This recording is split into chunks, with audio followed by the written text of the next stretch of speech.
Hello everyone. आज हम आपको पढ़ाएंगे या आज हम इस डिस्कस करते हैं वन कंपोनेंट सेकंड पार्ट है आपका ये वे उसका फेज रूल का। इसमें आपके सिलेबस में one component of water system है, ये हम आपको डिस्कस करना है। वन कंपोनेंट क्यों कहते हैं?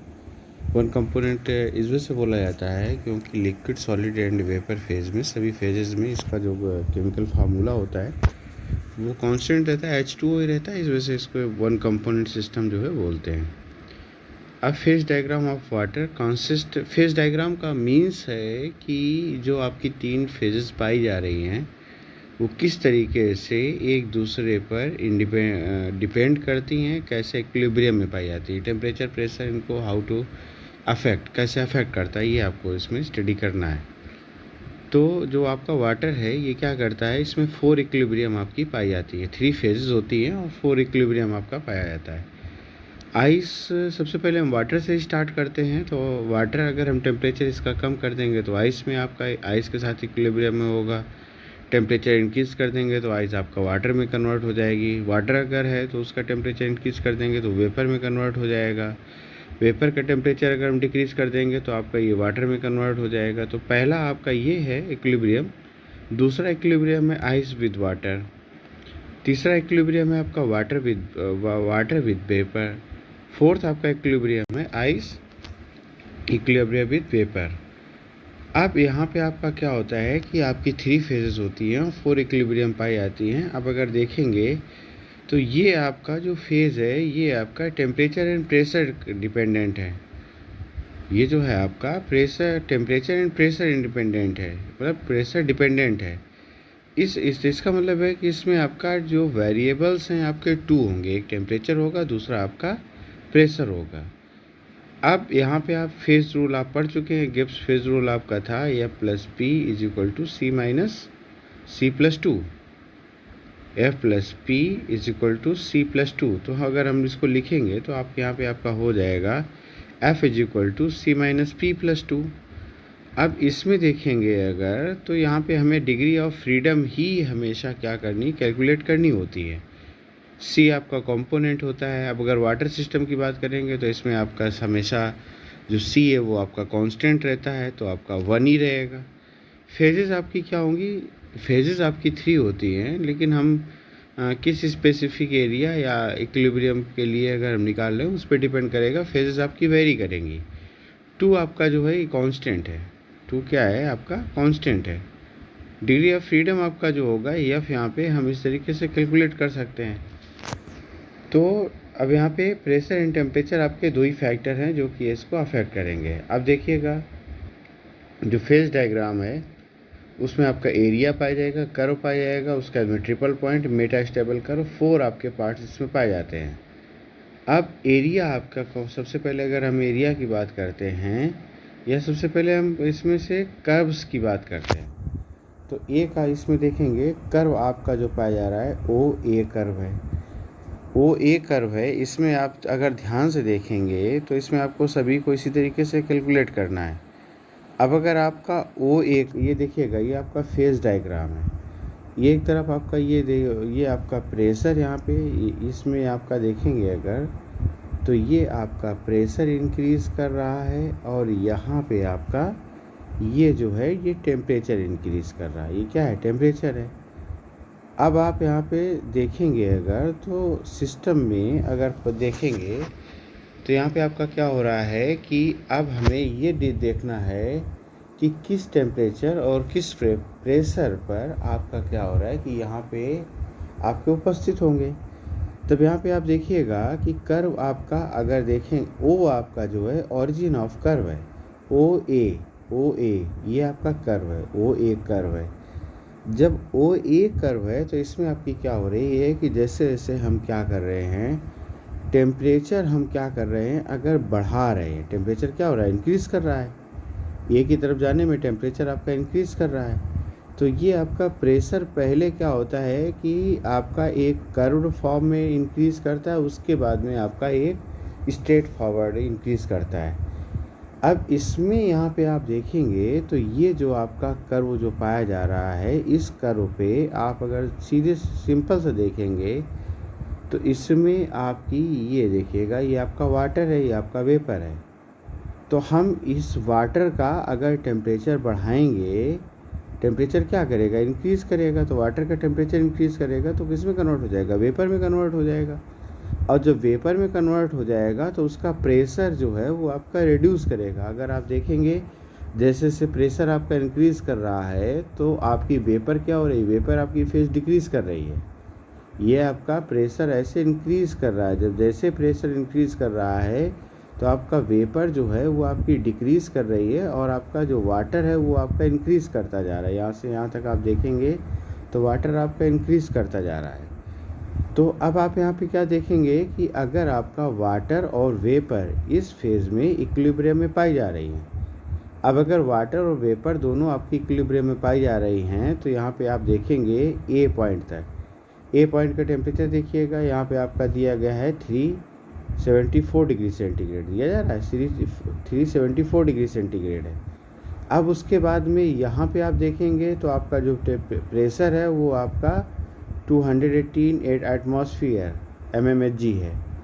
अब इसमें क्या हो रहा है कि इसको बोला जाता है क्रिटिकल पॉइंट। क्रिटिकल पॉइंट इस वजह से बोला जाता है क्योंकि अगर अब हम क्या करेंगे कि इसका हम प्रेशर बढ़ाएंगे या फिर हम इसका टेम्परेचर बढ़ाएंगे तो इसमें जो आपकी वाटर और वेपर जो फेज़ है जो इक्विलिब्रियम में पाई जा रही है, अब यहाँ पे देखेंगे तो वेपर आपकी यहाँ पे क्या हो रही है, ए पॉइंट पर वेपर आपकी समाप्त हो रही है। तो अगर हम 374 डिग्री सेंटीग्रेड से ऊपर टेम्परेचर ले जाएंगे और प्रेशर तो आपका बढ़ ही रहा है, तो इसमें क्या हो जाएगा कि आपका इस टेम्परेचर के बाद में आपकी जो वेपर फेज़ है वो आपकी क्या हो जाएगी, समाप्त हो जाएगी और इसमें आपकी सिर्फ वाटर फेज़ आपकी बचेगी। अगर वाटर फेज़ बचेगी तो इसको आप बोलेंगे क्रिटिकल पॉइंट। अब यहाँ पे आप देखिएगा कि इस आपकी जिसकी आप बात कर रहे हैं, इस कर्व की बात कर रहे हैं, इस कर्व पर इसमें जो आपका पाया जा रहा है इसमें आपकी वाटर और वेपर ये आपके इक्विलिब्रियम में पाए जा रहे हैं। तो फेजेस आपकी कितनी हो गई, 1 ये और दूसरी ये, तो 2 फेजेस हो गई। तो F is equal to C minus P plus two, C minus P plus 2 ये आपका फार्मूला है। तो जब ये आपका फार्मूला है तो इसमें आपका क्या हो जाएगा कि अब आप इसमें देखेंगे तो F is equal to C आपका कितना है, 1 है, सॉरी हाँ C 1 है। उसके बाद में C माइनस पी फेजेस कितनी है, C माइनस पी प्लस आपका 2 इज इक्वल टू क्या हो जाएगा, 1 हो जाएगा, इज इक्वल टू क्या हो जाएगा, 1 हो जाएगा। अब अगर F इज इक्वल टू 1 आया है तो इसका मतलब सिस्टम आपका जो है यूनिवेरिएंट है। यूनिवेरिएंट का मीन क्या हो रहा है, यूनिवेरिएंट का मीन है कि आपका सिस्टम की किसी भी स्टेज को शो करने के लिए आपको एक आपका इंडिकेट करना ज़रूरी है। अगर सपोज़ कर लो कि हम यहाँ से शो करना चाहते हैं तो हम चाहें ये टेम्परेचर बता दें अथवा हम प्रेशर बता दें। टेम्परेचर बता देंगे तो अगर हम सीधी लाइन ड्रॉ करेंगे तो प्रेशर पे यहाँ आ जाएगी। अगर हमने ये प्रेशर आपका इंडिकेट कर दिया तो टेम्परेचर यहाँ पे ऑटोमेटिक आ जाएगा। तो यूनिवेरिएंट का मतलब है कि टेम्परेचर और प्रेशर में से हमें एक जो है वेरिएबल का आइडेंटिफाई करना या उसको डिस्क्राइब करना इम्पॉर्टेंट है। तो ये आपका डिग्री ऑफ फ्रीडम आपका 1 हो गया। अब देखिएगा ये इसको बोलेंगे यूनिवेरिएंट। अब आप देखिएगा कर्व ओ बी, ये आप देखेंगे सब्लिमेशन कर्व कहलाता है। सब्लिमेशन कर्व का मतलब है कि अगर आप देखिए आपका आइस पाया जा रहा है, ये आपका वेपर पाया जा रहा है, तो अगर कोई भी आपका सॉलिड डायरेक्ट वेपर में कन्वर्ट होता है तो उसको हम सब्लिमेशन कर्व कहते हैं। तो ये आपका है ओ बी कर्व। अब इसमें भी आप देखेंगे तो इसमें भी दोनों साइड में ये आप देखेंगे तो सब्लिमेशन कर्व है, इसमें भी आइस और वाटर आपका वेपर आपकी इक्विलिब्रियम में उपस्थित है। तो जब आपकी आइस एंड वेपर इक्विलिब्रियम में उपस्थित है इसमें भी आपका F इज इक्वल टू आपका 1 आ जाएगा। जब F इज इक्वल टू 1 आ जाएगा तो इसकी भी डिग्री ऑफ फ्रीडम आपकी 1 हो जाएगी। उसके बाद में आप देखिएगा कर्व ओ पाया जा रहा है, उसके बाद में C आपका पाया जा रहा है। कर्व OC में क्या हो रहा है कि वाटर और आइस इक्विलिब्रियम में उपस्थित हैं तो आपका कंपोनेंट 1 होगा, डिग्री ऑफ फ्रीडम आपको इसमें आपका क्या कहना चाहिए कि कंपोनेंट 1 होगा, फेजेस आपकी 2 होंगी, तो डिग्री ऑफ फ्रीडम आपका 1 आ जाएगा। इस वजह से एरिया जितना जो आपका कर्व है वो आपका क्या हो जाएगा, इसमें कर्व जितने भी हैं वो सभी आपके यूनिवेरिएंट होंगे। सभी कितने कैसे होंगे, यूनिवेरिएंट होंगे। अब नेक्स्ट आपका एरिया की बात करते हैं, तो एरिया जितने भी होते हैं सभी आपके बाई वेरिएंट होते हैं। बाई वेरिएंट क्यों होते हैं, क्योंकि यहाँ पे अगर आप देखेंगे एरिया अगर आप बात करते हैं तो आपके एरिया जो होते हैं 3 होते हैं। एक आपका होता है एरिया AOC। अब इसकी अगर हम बात करेंगे तो इस एरिया में आपका वाटर पाया जा रहा है, वाटर पाया जा रहा है। तो अगर हम फार्मूले में फेज़ 1 लिखेंगे, फेज़ क्या लिखेंगे, 1 लिखेंगे। दूसरा आपका क्या होता है, एरिया AOB, ये आपकी वेपर आ गई, ये आपकी वेपर आ गई। इसमें भी आपकी फेजेस कितनी है, 1 है। तो जब आप निकालेंगे तो आपका इसमें आपका जो F आएगा वो आपका F कैलकुलेट करेंगे तो 2 आएगा। जब 2 आएगा तो इसका मतलब सिस्टम बाई वेरिएंट है। बाई वेरिएंट का मतलब आपका हो रहा है कि इसमें आपको टेम्परेचर एंड प्रेशर आपको बोथ डिस्क्राइब करने पड़ेंगे। अब आपका क्या हो रहा है कि अब आपका जो एरिया आता है वो आपका आता है COB, या फिर आप कह सकते हैं BOC, BO और ये आपका C।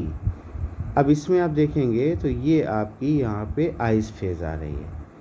तो इसमें आपका सभी में आप देखेंगे तो जो फेजेज है वो आपकी 1 होगी और डिग्री ऑफ फ्रीडम 2 आएगी। तो इसका मतलब है कि आपका कहलाएगा by variant. By variant means आपका यहाँ पे हो रहा है कि इसमें आपको इंडिकेट करना आवश्यक है कि इसमें टेम्परेचर और प्रेशर बोथ आपको डिस्क्राइब करने पड़ेंगे। ओके, तो नेक्स्ट आपका इसमें एरिया आपके 3 हो गए। अब नेक्स्ट आपका यहाँ पे आता है ट्रिपल पॉइंट। ट्रिपल पॉइंट क्या होता है कि जहाँ से 3 फेजेस की ऑरिजिन हो रही हो, इसको हम कहते हैं ट्रिपल पॉइंट। ट्रिपल पॉइंट कहते हैं। तो इसमें फेजेस आपकी कितनी होती, 3 होती हैं, 1, उसके बाद में आपका 2 और ये आपका 3 फेजेस आपकी पाई जा रही हैं। जब 3 फेजेस पाई जा रही हैं, यह P आपका 3 आएगा। तो F C minus P plus 2 में जब आप लिखेंगे तो यहाँ पे आपका F आ जाएगा 0। F 0 आ जाएगा। इसका मतलब सिस्टम इनवेरिएंट है, ये इनवेरिएंट है। इसका मतलब है इसमें आपको टेम्परेचर और प्रेशर आपको कुछ भी डिस्क्राइब करने की आवश्यकता नहीं है। तो इसमें क्या होता है कि आपका 4.58 mm Hg आपका ये जो प्रेशर है, Hg आपका प्रेशर जो आपका फिक्स्ड है। अब अगर हम टेम्परेचर की बात करेंगे तो टेम्परेचर में भी आपका यहाँ पे क्या होता है 0.0078। इसमें दिया नहीं लेकिन आप लोग नोट कर लीजिएगा, 0.0078 डिग्री सेंटीग्रेड टेम्परेचर जो आपका ट्रिपल पॉइंट का फिक्स्ड होता है।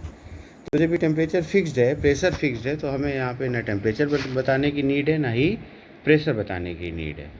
तो ये आपका यहाँ पे यही सारा डिस्क्राइब करके लिखा हुआ है, ठीक है। अब देखिएगा यहाँ पे आपका ये है क्रिटिकल पॉइंट मैंने बता दिया, ट्रिपल पॉइंट आपको बता दिए हैं। नेक्स्ट आपका इसमें आता है कि ट्रिपल पॉइंट में मैंने बताया कि आपको तीनों आपकी फेजेस आपकी पाई जाती हैं।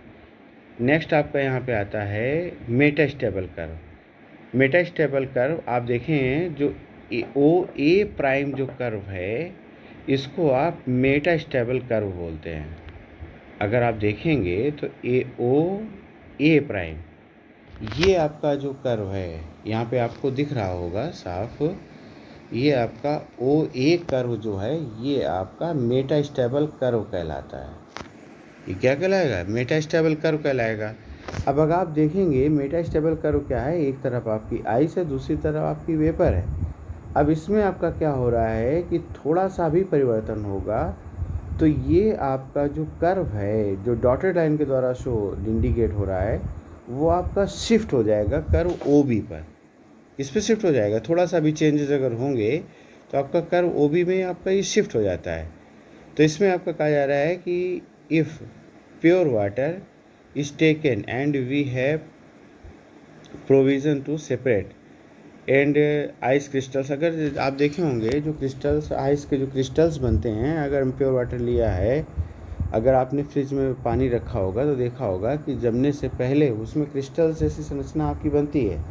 तो उसको अगर हम सेपरेट करना चाहें तो यहाँ पे आपका क्या हो रहा है कि the vaporization curve O A prime can be extended to the A. अब जिससे मान के चलिएगा कि इसमें अगर हम थोड़ा सा भी परिवर्तन कर देंगे तो आपका ये ए में शिफ्ट हो जाएगा, ए में शिफ्ट हो जाएगा।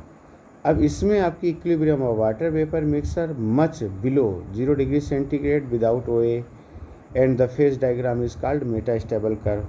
अब इसमें आपसे बोला जा रहा है कि जो आपका having the equilibrium water and vapour mixer much below, अब आपका जो 0 डिग्री सेंटीग्रेड से बहुत नीचे, बहुत ही नीचे आपकी वेपर एंड वाटर दोनों आपकी इक्विलिब्रियम में पाई जाती हैं। वेपर एंड वाटर आपके दोनों इक्विलिब्रियम में पाए जाते हैं। उसके बाद में विदाउट ओ ए, बिना ओ ए कर्व के, यही इसी को हम क्या कहते हैं, मेटास्टेबल कर्व बोलते हैं। इसी को हम क्या बोलेंगे, मेटास्टेबल कर्व बोलेंगे। उसके बाद में आपका कहा जा रहा है कि इसमें ये आइस एरिया में होता है, लेकिन इसमें आपकी आइस नहीं पाई जाती है, वाटर वेपर इक्विलिब्रियम में आपके उपस्थित होते हैं। तो इसमें हम क्या करेंगे कि अगर हम वेरिएबल्स का थोड़ा सा भी चेंज कर देंगे तो इमीडिएटली आपका क्या हो जाएगा कि या तो आपके क्रिस्टल के आइस के क्रिस्टल्स बन जाएंगे अथवा ये वेपर में कन्वर्ट हो जाएगा। ये आपकी इसमें मेटास्टेबल कर्व में आपकी होती है। ठीक है, हम इसको बिलो 0 डिग्री सेंटीग्रेड होता है, वाटर एग्जिस्ट करता है, इस वजह से इसको हम सुपर कूल्ड स्टेट भी बोलते हैं।